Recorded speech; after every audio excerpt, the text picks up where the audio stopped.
All right. This is the WMB show, and I am your host, Isaiah Israel, and welcome. Now, every Monday we are featuring, different people, different situations, different communities, different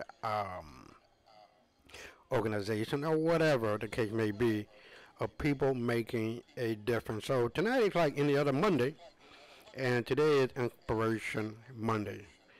But before we get off into the show, let's get at it.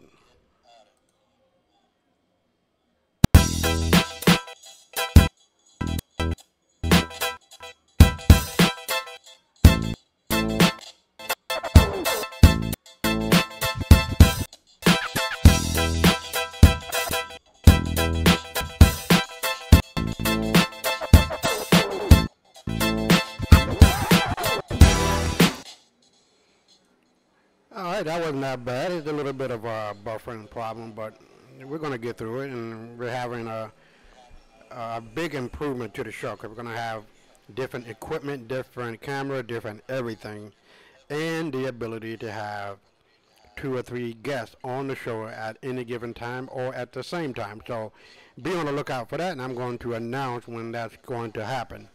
But I am truly grateful, and I'm feeling truly good every time that I am on here with my podcast, the WMB show, and to be able to look forward into the future and to be able to tell you guys what is going on, what I see that is happening, and more importantly, having people on the show who are making a difference not only in their lives but in the lives of other people. And that's what it's all about. How can we make our life better individually and collectively for the summum bonum, the greater good of society? What legacy are you going to leave behind? Not only for your children and your children's children, but for the greater community in which you live, the city, the state, the nation, and the world. But you know what? Tonight, like we do basically every night, you can see I have my book posted on the screen, The White Man's Burden of Lies and Deceit. And that's the first one. And let me pull up the second one. Now, where is it? I know, I have it. Yeah. And this is the second one. The White Man's Burden of Lies and Deceit 2, Understanding White Supremacy. Now, as you know, white people are just as human as anybody else, and there's a lot of thought about that and thought behind it in terms of the book I'm going to be talking about tonight. And it gives a confirmation of sorts. Now look, it gives a confirmation to my book of all books. And I'm finding it very apropos, and that's the reason why I'm talking about it. And Michael Bradley, who is the author of it, wrote the book as well. I'm going to pull that up. I'm going to make sure that I got this right. Now, the book we're going to be talking about tonight, Outside of Mine, which is somewhat of a companion book, right, deals with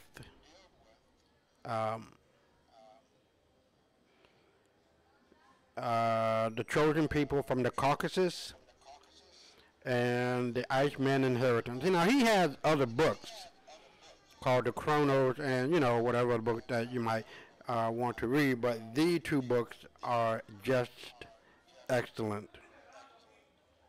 And it speaks about, well, I talk about my book. Basically, that white people are coming from a psychosocial, psychosexual, and psychotraumatic experience over the millennia. Now, a lot of people are going to say, well, that sounds kind of iffy. It sounds kind of crazy. It sounds like you just pulling things out your ass or pulling things out of the air. Well, hell, the air has water in it, so if we can figure out how to condense it, we can get some water. So just because it sounds crazy or it sounds like it's out there in the left field, doesn't mean it's not correct. And I'm saying this because Michael Bradley is a white guy. And um, he deals with the idea of what Sigmund Freud was talking about ages ago. And to get into it just a little bit, and I'm trying to, I guess I should have had this up and running, but he talks about, let me try to find it, because you know what, I should have had this up and running. That's my fault. But he talked about Sigmund Freud's book, Phylogenetics, and how he almost, get this, he almost overturned his own psycho theories or mental theories. Now, you know, Freud was famous for the id and the ego, you know what I'm saying. And I don't want to try to get into his work, you know, entirely. But I'm just going to read a little bit about what he says, and the chosen people from the Caucasus. And that's the first book that you see here on top. And he says, in this newly discovered essay, Sigmund Freud came perilously close to overturning his own theories of psychosexuality and psychotherapy, because he concluded that many or even most acute anxiety neuroses stem not from childhood trauma, but from racially remembered century-long trauma of trying to survive during the last ice age.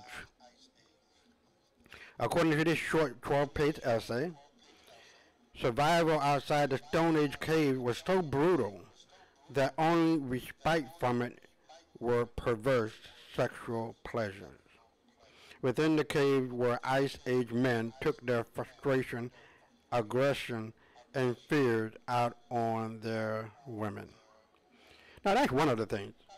Now look, in my book, The White Man's Burden of Lies and Deceit, I talk about how these so-called albinoid people, or white people as we like to call them today, are a descendant of the mix between the normal black person, and you know all people at some point on the planet were black people. And then again, all skin folks are not kin folks, so let me get that out there. So with that being said, these so-called albinos, Dravidian albinos from India, are still black people with no melanin in their eyes and in their hair and their skin, you know, the whole nine. So when these so-called these albino Negroes or black people mixed with the normal Negro, they came about with the creation of these so-called white people that we see today. Now, the significance of page 5 of the book, Chosen People from the Caucasus, deals with the psychosexual and social trauma that I talk about in the book, black oppression. Because if you look at it, white supremacy and white superiority is nothing but a liberation ideology. Let me repeat that again, is nothing but a liberation ideology from black oppression. Now, a lot of people are going to say, well, you crazy out there? You know, white people have been the masters of black people since inception. No, that is not correct. Now, I've said this many times on the show, talking about how white people cannot and did not wake up hating black people for nothing. White people, again, did not wake up one day hating black people for nothing. Albino and European people, because we controlled and ruled over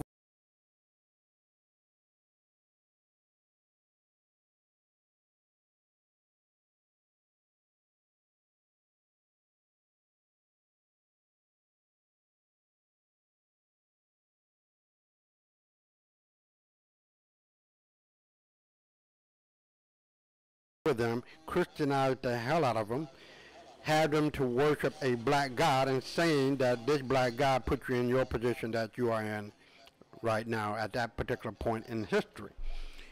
We created the feudal system, the serfdom or the serf system, in which the majority of these so-called white people were bowing down to a black god and bowing down to the black elite of Europe and the world. Now, I said this 1,001 times. King James, King Charles, and King George were black men who established the 13 colonies that became the 13 states of the United States of America. And, you know, the United States only consists of 13 states. That's it. Now, when you look at the fact that we brought the feudal system over to the Americas, and I don't want to get too far up the field here in regard to what Michael Bradley talked about in his book. And I'm going to be honest with you, I have not finished reading it all. But from what I'm seeing right now, it really confirms what I say in my book. That throughout all of history, the only people who have been known to be slaves, Lord King said this, and Malcolm said this.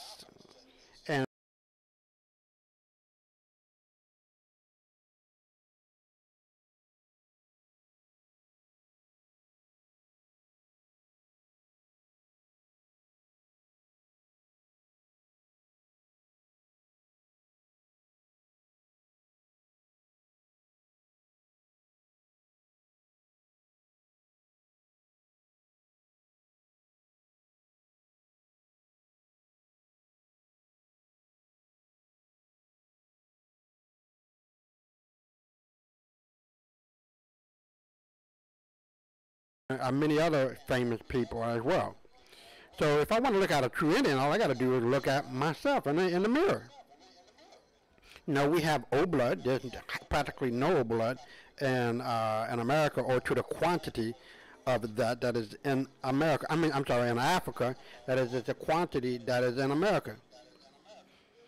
So obviously there has been an in Africa theory instead of an out of Africa theory. There were people going into Africa instead of going out of Africa. So this is the road in which I am on right now, and I'm going to get more and more evidence in regard to that. But listen, the psychosexual psychotrauma of being ruled over by black people is what happened to these albino, Europoid, Caucasoid people. They're backwards against the wall. What else are they going to do? And I've said this 1,001 times before. When two brothers fight, this is an old African proverb. When two brothers fight to the death, and they wear themselves out to the point where they cannot fight anymore, they cannot beat or defeat their enemy, then the stranger in the middle gets the key to the house. This is exactly what happened. This is not a mystery. This is not some hardcore, unimaginable, problem to solve. It's really easy to see. You just have to accept what happened and why it happened and what can be done to make sure that it doesn't happen again. And so white people have gotten the key to the house. That's it. And when two brothers fight and when two nations fight, it's kind of hard to try to beat these so-called albino and Europoid people. And they're not hard to beat. Just slap them, that's it. But to give you a great example of what happened, the colonists were told by King George, don't take your ass beyond the Appalachian Mountains. They didn't listen. After getting France and Spain off the backs of the colonists, now they felt kind of liberated. Hey, we can do what we want to do. We see all of this land, all of these trees, all of this perhaps gold and silver that we can find, and started the manifest destiny ideology that is the primary engine of white supremacy and white superiority. And then when Blumenbach and Meisner began to start the racial theories and concepts and brought about the use of Caucasian and white and so on and so forth, that made it even more not only ridiculous but dangerous. And even Blumenbach, the guy who created the word Caucasian, said this will become the death knell to white people. And he was right. And so to get back to what I was trying to say is that the Yamasee were going to wipe out the colonists, the white people. And what happened was that the Cherokee helped, for whatever reason, the little chump of change that they got, the beer, the wine, the skins, or whatever else that the colonists were offering the Cherokee, to side with them against their own people, even though it's a different tribe. And, you know, like I said many a times before, skin folk don't mean kinfolks. And in so doing, these two sides, these two tribes, these two Indian tribes defeated themselves. And it made it easier for these colonists to take root and began to break treaties and make treaties and break treaties and steal the land. So this is a perfect example of what I'm talking about. And, you know, white people can never and have never beat black people. It's only when we are fighting amongst ourselves. And so, in looking at the fact that black men, these men that were ruling North Africa and Spain and the world basically, were taking white women and putting them into harems and pimping them and having sex with them and having babies. And the white men were testicles were being cut off and turned into eunuchs to defend their harems and their empires. They had black eunuchs too, but I'm just saying what were the true facts of the case. And so with that being stated, you cannot help but to see that this is just way, way, way too obvious. And I want to be clear, I want to be factual, and I want to be truthful on every point that I am stating here on this show. And so as I look at Michael Bradley's book, the Chosen People from the Caucasus, I find quite a few evidences that were just way, way on point in regard to my book. And this is another point that he brings up, and it speaks well in regard to the so-called white people. Now, I know you probably heard of Bigfoot, Yeti, you know, the name, the Captors. Allegedly, they were being seen up to and through the 1960s. Now, these so-called people who lived up in the upper areas of the Caucasus and the colder climates were humanoid-like creatures. Now, I'm going to take a step out here and say that these current white people are the current Yetis. Even though they are human-like, because the only true human people on the face of this planet are black people, the only true Homo erectus or Homo sapiens sapiens are black people. And when you look at these people who were better known as the wild men, and I feature that in my book as well, is that they were still in existence up until and through the 1950s and early part of the 60s. And it's kind of hard to find them now, I guess, because, you know, I'm not going to find them.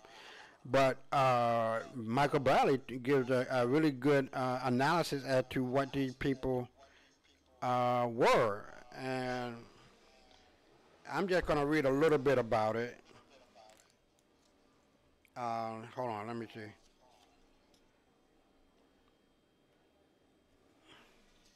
Yeah. Okay, so on page 71, and I'm not going to read it all, I'm just read some of the more important parts. He says mountain villagers of the Caucasus called it a captar. And this is what they were calling the people. Let me back it up.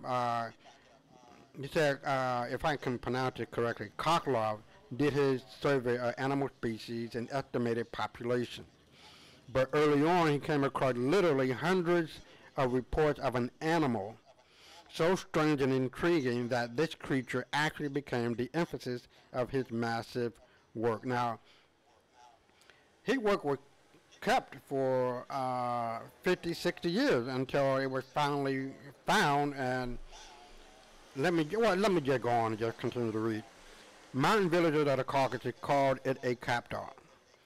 Further east in the Hindu Kush and Pamirs, it was called the Guli Yaban, while the people of the Tian Shans, or somewhere near China, I guess, and Altai Mountains on either side of the Zungarian Gate called it in Almas. The name might change from place to place, but the description Koklov gathered were remarkably consistent. It was a short but very massively built human being. It had a big head. Female had huge hips and huge pendulous breasts. Females and young ones traveled in fairly large groups, but the males seemed to be solitary. They could range in color from black furred or hairy to almost blonde furred, but the most common color was a sort of a rich mahogany or brown. Their fur or hair was very profuse, except on the breast of the female, and was usually straight. However, the hair of the head was often curly, like a woolly mahogany fleece.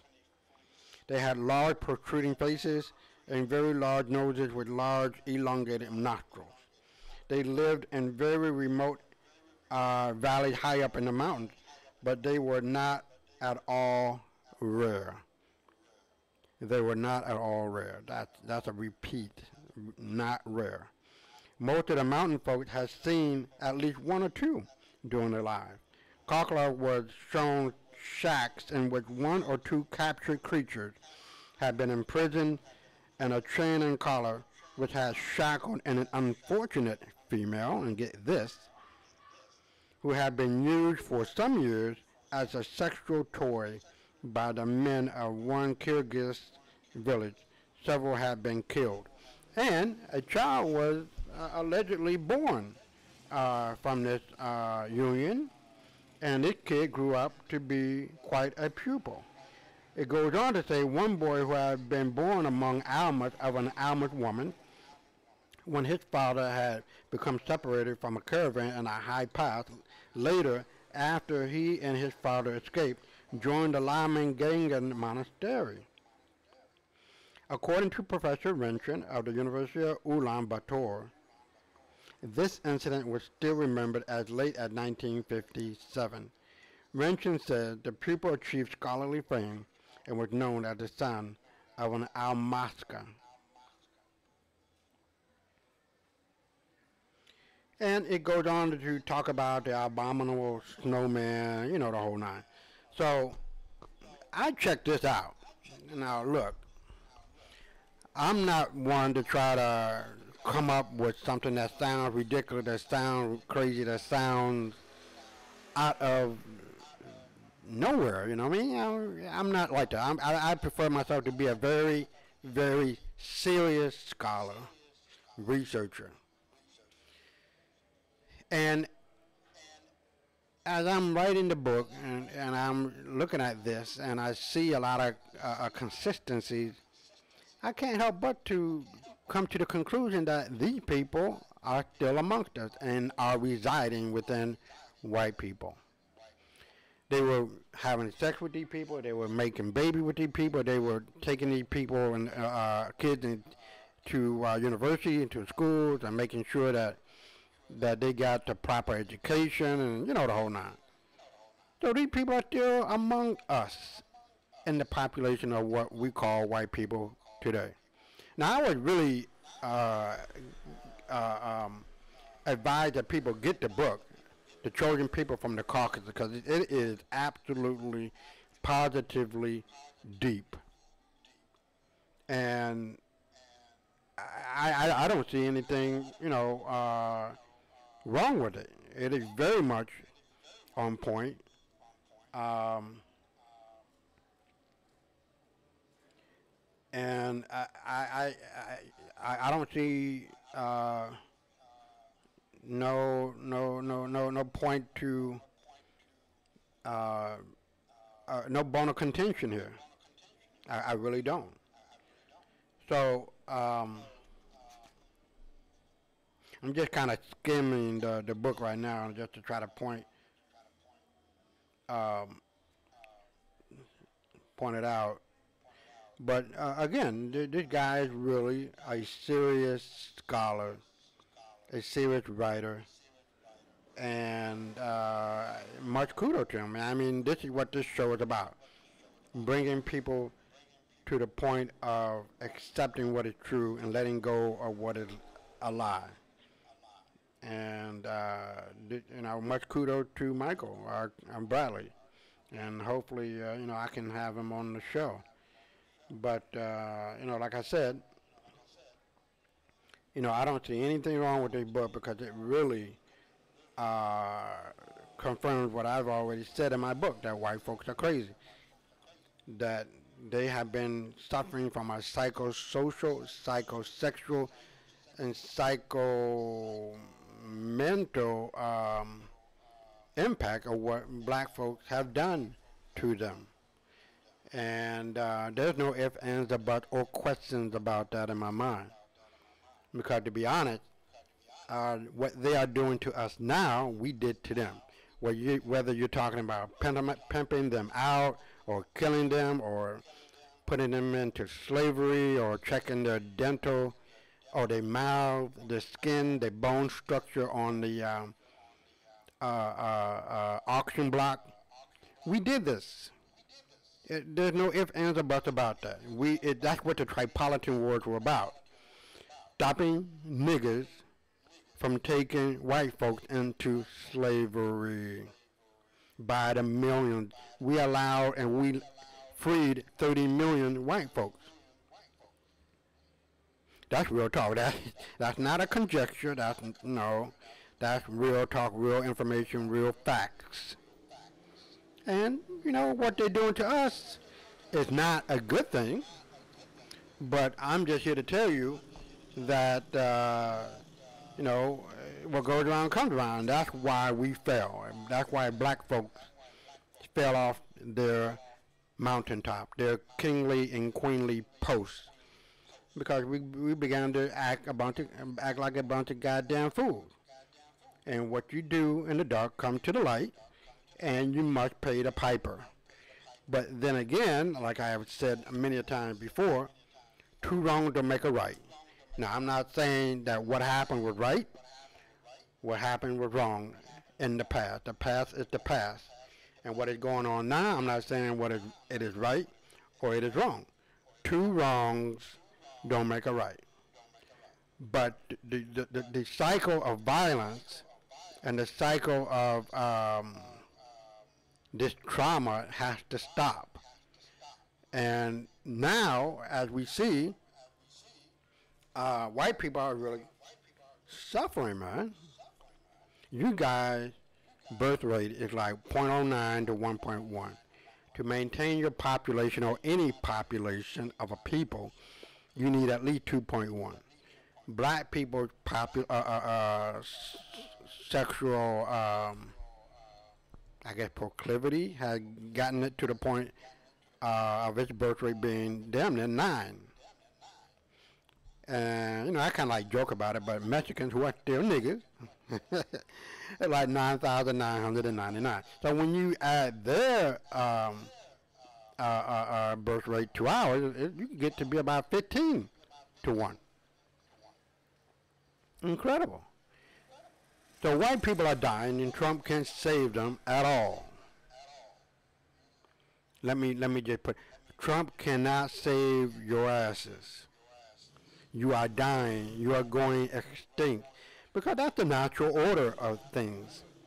The dominant gene, the dominant man and woman in terms of genetics, is the black man and woman. The world is becoming more and more and more and more brown. You cannot escape that reality. And this is what is scaring white people. Genetic annihilation. I mean, they try to make it seem like it's not. And there's a great book called The Birth Dearth. It was written in the 80s where this white guy was saying, well, eventually white people are going to die out because we're a genetic recessive people. And the table is going to turn and we're going to be extinct. There's not going to be too many white folks in the world in the future. And, I can concur with that because 92% of the people who are killing white people are other white people. You might not want to face that reality. You might not want to acknowledge that reality. You might not want to believe that reality, but it is true. And not only are you killing yourself, other people are killing you, and other things are killing you, like drugs. I can remember in the late 80s, going into the 90s, early 90s, where, niggas were using crack, and you could hear white folks laughing and shit. Oh, lock them niggas up. They're a menace to society. They don't need to be free. We need to save ourselves and our daughters. Bitches, shut the fuck up. Take a straw. Stick it in your own asses. And drink the creamy brown shit out that motherfucker because all you do is talk shit. That's why you're not shit. Because you talk shit, and you talk shit because you know you ain't shit. You come from a history of a people who have brought nothing but death, destruction, disease, and despair to the world. Now, I'm just keeping it real, telling the truth and the facts as they are. Psychosexual trauma, you motherfuckers are the worst on the planet. Not only against other men and women, and let's not go into pedophilia, go into degeneracy in terms of drag queens and faggotry. Let's deal with the fact that you are fucking animals. There are brothels throughout all of Europe in which white men and probably white women going in and having sex with sex dolls and wanting to have a baby with a sex doll. Now look, there is a thing called scat. I don't know what the letters mean, SCAT, but it used to be a site called Scat Russia, where you can literally see groups of white folks. Not 1 or 2, 3 or 4. I'm talking about 6, 7, 8, 9, 10 white people having sex in their own urine and feces.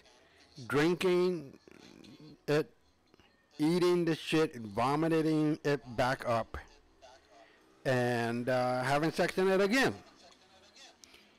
Niggas ain't gonna do that. I'm sorry, and I'm not sorry. But we got some freaky shit, but we ain't doing that shit. Oh, hell no.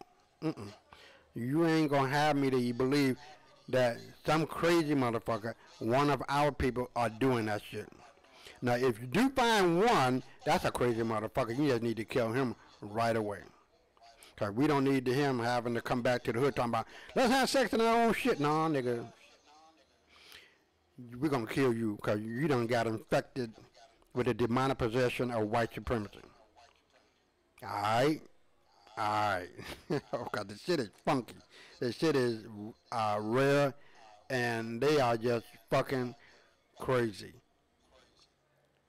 Now take it as it is and take it as you may, the shit is just foul.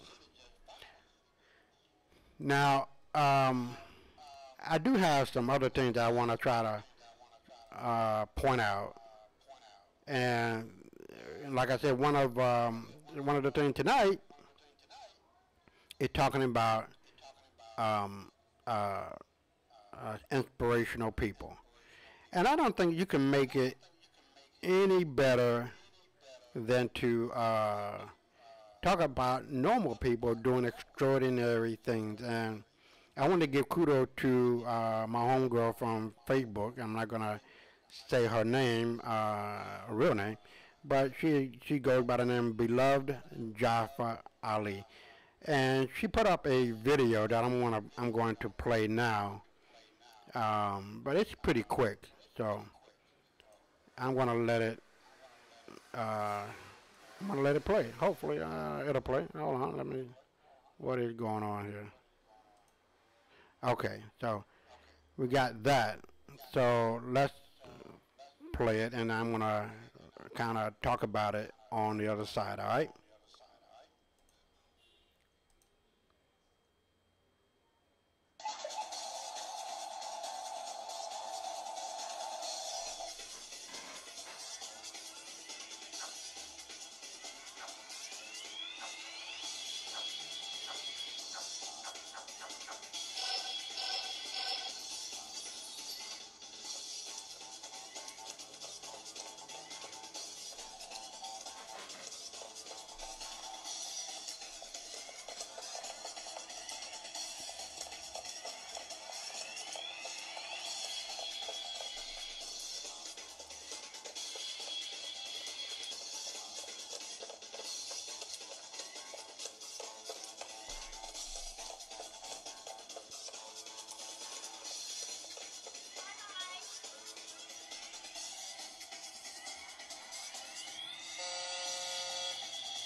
Now This was deep, and you can always go back and kind of like replay it, right? And I talk about the book about this in the book as well, because the 1864 Civil Rights Act made it an equal level playing field for everyone. It freed white slaves and, if you want to say, black slaves too. It got rid of the Dred Scott decision or whatever other foul decisions that were coming down the pipe up until 1864. Everybody was on an even level playing field. Black folks were getting rich and powerful and getting into positions, state, local, and federal levels. And I found it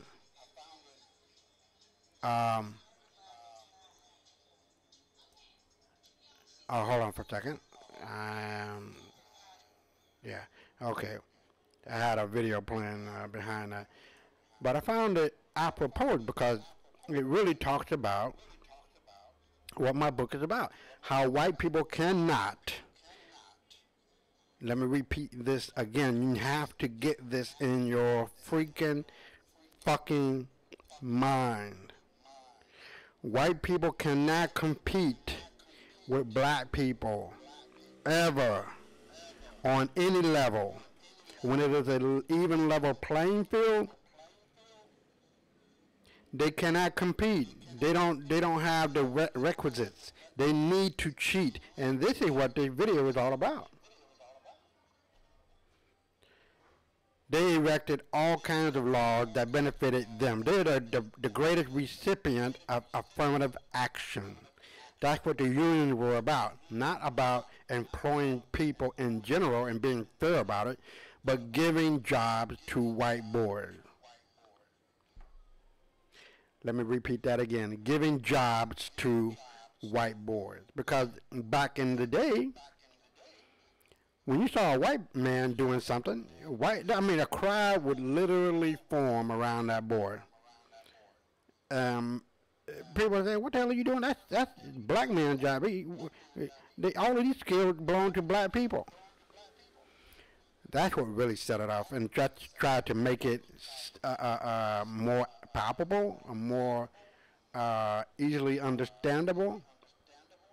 Throughout the Reconstruction period, in which the Senate and the Congress vetoed the president's decision to veto the bill, the 1864 Civil Rights Act, passed it. At that point, the politicians were saying, let's be fair, let's be right, let's get this correct, and we're going to make it fine for everyone. That's what the 1864 Civil Rights Act was all about. It crippled, it handcuffed white folks' hands and stopped them from doing what they eventually did anyway. Now, the reason why they went forward and did what they did, because they were working under the color of law. It looked like it's fair. It looked like it's right. It looked like, it's something that needs to be obeyed, but no. The 1964 Civil Rights Act and the FHA Act of 68 is bullshit acts. Everything that had happened before with the busing, with the school segregation, desegregation, it was already fucking illegal in 1864 with the Civil Rights Act of 1864 when it was passed. That's it. There was no need for people to be fucking killed, dying, shot, stabbed. There was no reason for people to die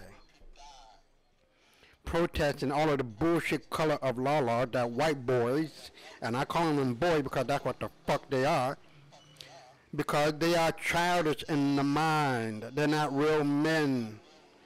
They don't understand the war within and how they are incapable of feeling. They're not empathic. They're narcissistic. Matt Lauer, Harvey Weinstein. They love to screw over folks physically and mentally. They are deluded. They are crazy. They are insane. They are, what's the word? Just fucking nutty. They have always been like this. They will always be like this. There is nothing different to say.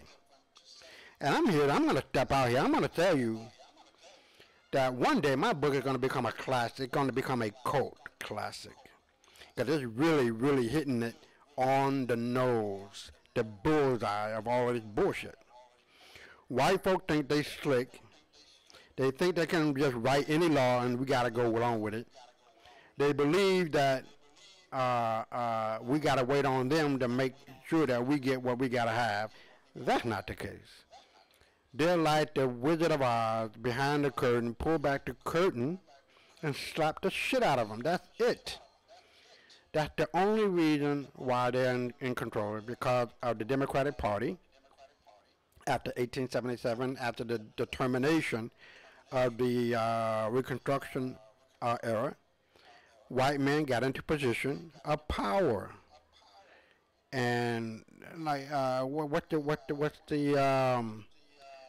word? Power corrupts, but absolute power corrupts absolutely. That's exactly what happened. From the U.S. Supreme Court down to the state court, down to the city court, white men were in control, and they fed into that. They said, well, we're in control. We're going to do what we're going to do for us and fuck everybody else. And that's exactly what it comes down to. It's not about white boys trying to do something for black men when we don't fucking need them. Black people don't need white folk. White folk need black folk. And I'm here to tell you that there's a new day dawning. And white folks are running scared. Now, I found this to be very interesting. Check this out. Trudeau looks like he is converting to Islam in Canada. Hold on. I'm going to get this.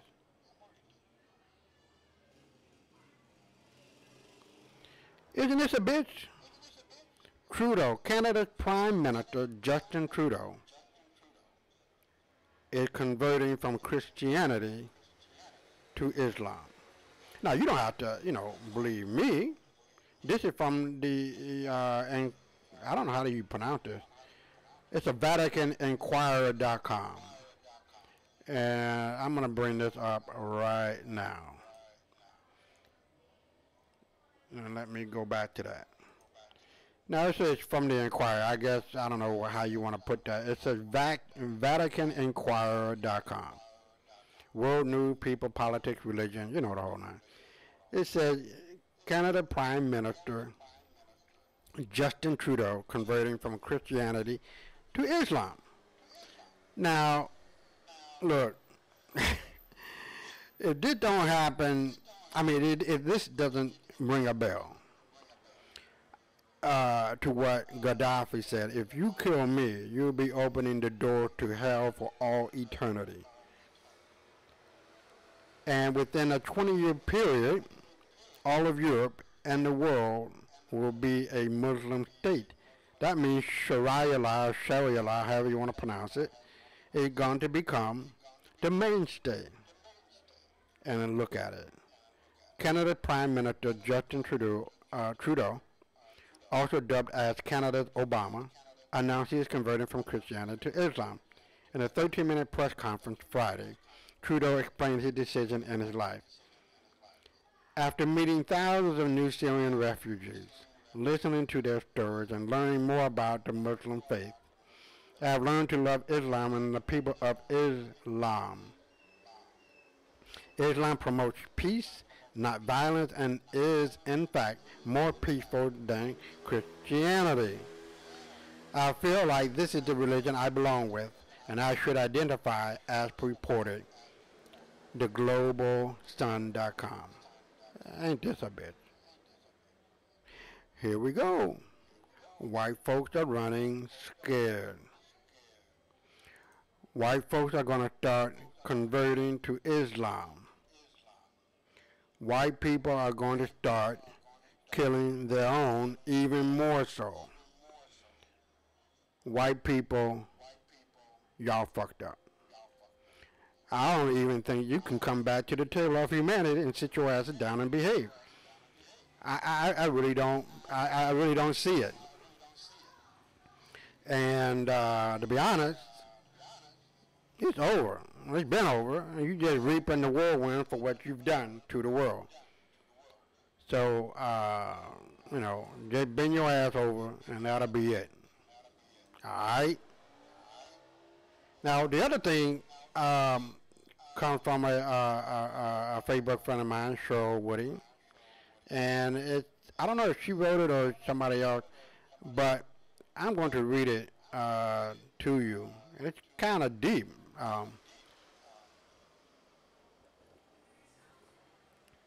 But it says, you might as well just call the title Dear White People, right? So here it is. White people and their achievements are marked for destruction. The Western world is collapsing so rapidly that I am afraid that I am going to outlive it. The Western prostitutes, or the press, come like a prostitute, and politicians have demonized Putin, Maduro, Iran, and Trump to the same extent as the patriotic, propagandistic Western court historians had demonized Adolf Hitler. But no one is as demonized as much as white people. And the curious thing is, it is self-demonization, whites demonizing whites. One can understand why former British and French colonies from Africa through the Middle East to India, and Washington's former colony in the Philippines and its Latin American puppet states would look with disfavor on white faces and use harsh language. But why do but why do the New York Times, CNN, NPR, and white professors throughout the university system, school boards, white politicians such as Francis Macron, and the European community Jean-Claude Juncker and Germany's Merkel, and a wide assortment of British and Scandinavian politicians demonize white people? In Scandinavia, a blonde woman who reports her rape by the latest wave of third world migrants invited into the country by the crazed Scandinavian politician is dismissed as a racist. Why is fake history created in order to support this hatred of white people? Not long ago, I wrote about a white man who wrote in Counterpunch that Robert E. Lee owned 200 slaves and enjoyed abusing them. I pointed out that Lee spent his life until Virginia's secession as a U.S. Army officer, fighting for the U.S. empire against Mexico and against the native Indians. He never had 200 slaves or a plantation. He was a U.S. Army officer who was so highly regarded by Washington that he was offered a Union command when the North decided to invade the South in order to preserve the empire. The fake history about Lee is just one example. I use it because it demonstrates how outrageous are the lies that now comprise American history, despite being unattached to any known facts. They nevertheless get into our history books. Ain't that the truth? Black studies avoid the fact that the British sea captains who brought African slaves to the British colonies that later became the United States purchased the black slave from the black king of Dahomey, who captured his fellow blacks in slave wars against other black tribes. The United States has raised entire generations on the fake history that white people hated blacks and decided to capture them in Africa and make slaves of them in order to beat and abuse them. So how does diversity and multiculturalism work to produce a livable society when education and entertainment teach that white people are racist? Any answering back by whites to accusation is considered to be proof that they are racist, who will not acknowledge their sins and repent from them with lavish reparation and self-mutilation. Diversity has become such a value that the great universities have decided to destroy themselves in order to promote diversity.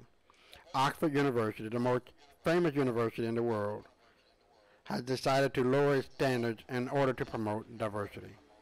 Over the course of the next 4 years, Oxford is going to reject 25% of the qualified applicants in order to make room for unqualified applicants who are deprived because of standards that cause inequality. Goodbye the value of an Oxford education. The once prestigious degree is becoming equalized with that of a community college. Heaven forbid that there is anything but equality.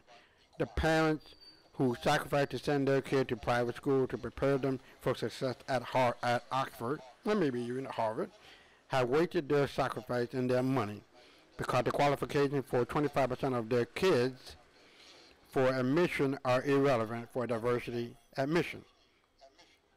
The lower you score, the more diverse and more favored you are. Now, this is the actual article. I'm going to bring it up. It's called DarkMoon.me. White people and their achievements are marked for destruction. And we're going to bring that up and see what it's all about. And I just read it to you. So it's basically the same. But let me get rid of that white part. But basically, this is what it's coming down to. Like I said, the greatest affirmative action has been for white people. That doesn't mean that Harvard and Yale and Princeton and Stanford are the epitome of education in the world, and in particular America. Hell, they were giving PhD to dumb motherfuckers like Blumenbach and Meisner and other racial scientists who weren't qualified to write a motherfucking thing. And as a matter of fact, Harvard, Yale, Princeton, Stanford, give me my goddamn PhD. That's it. That's all you got to do. So I don't believe in this watering down effect, because the people who created Oxford were black people. Its first professors were black people. So give me a fucking break, Oxford. And this is the actual article. Let me pull that up. And we're coming up on the hour. And I'm going to read this a little bit to you and try to get the feel of this. But you know what it's about. White is the new black. Good is the new evil. God is the new devil on disguise. And it said the Western world is collapsing so rapidly that I am afraid I am going to outlive it, and so on and so on and so on and so on. And Scandinavian people have told me that it is becoming difficult to report any crime by migrants as the report borders on being a hate crime. And, you know, going on and on. The fake history about Lee, blah, blah, blah, blah, and so on. So it's basically the same. Diversity has become such a value that great universities have decided to destroy themselves in order to promote diversity. So, it's basically the same. But with all of that being said, I'm really at liberty to say that fuck it. All the shit that happened, all the cheating that you motherfuckers have done, you owe that. Shit, it ain't like people who are black people are getting into Harvard and Stanford and Yale are unqualified. They're very much qualified. Even more so than so-called white people who been getting all of the advantages. Huffman or Huff or whatever the hell, paying people to get her daughter into school. Don't feed me that bullshit. White folks been doing it all along. And then turn around and say to black and brown folks, Oh, well, you're just getting in because you're black. No, bitches and bastards. That is not the case. But I digress, and we're going to move on because we're coming up on the hour. And I just want to try to get in on what has been happening. And also, one of the things that is kind of interesting is there's a swarm of bees or wasps, it looks like, that if it stings you one time, it'll kill you. Now, I'm just throwing this in here. And just be on the lookout just to let you guys know that if you ever do go to Europe, make sure that you bring your racket, the electrical racket. I don't know if you ever seen that in the stores, but it looked like a tennis racket, and it has these little silver mesh things in it. And then if you come across a mosquito or a fly, it'll zap it. Bring one of those with you, because you might need it. Zap these motherfuckers. Because one sting you, god damn, your ass is out of here. So be careful in Europe, man. But the article talks about insect apocalypse. German bug watchers sound alarm. And it says for over 30 years they passed a quirky eccentric, diligently setting up their insect traps in the Rhine country to collect tens of millions of bugs and creepy crawlers. Now the group of German entomology enthusiasts can boast a world-class scientific treasure, evidence of what is described as one of Earth's worst extinction phases since the dinosaurs.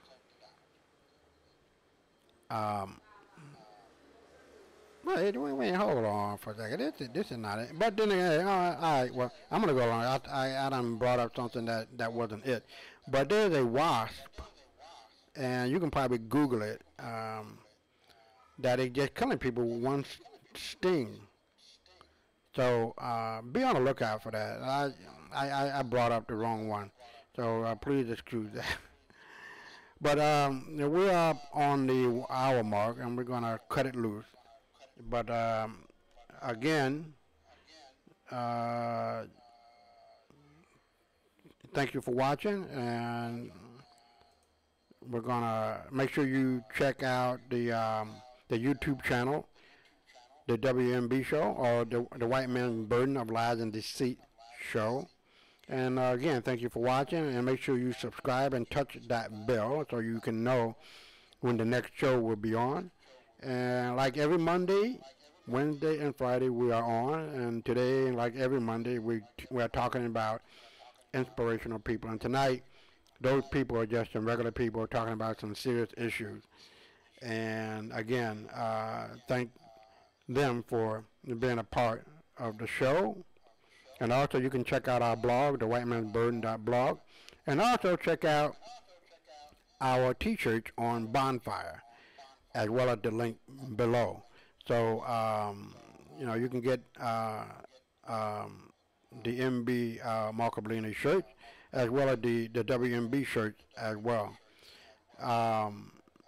And also, we will see you on Wednesday night, and that's going to be the regular show where we'll be talking about anything and everything of importance: economic, political, social, and spiritual or religious themes. So we're out of here, and thank you for watching. Make sure you stay up and you stay black. We out.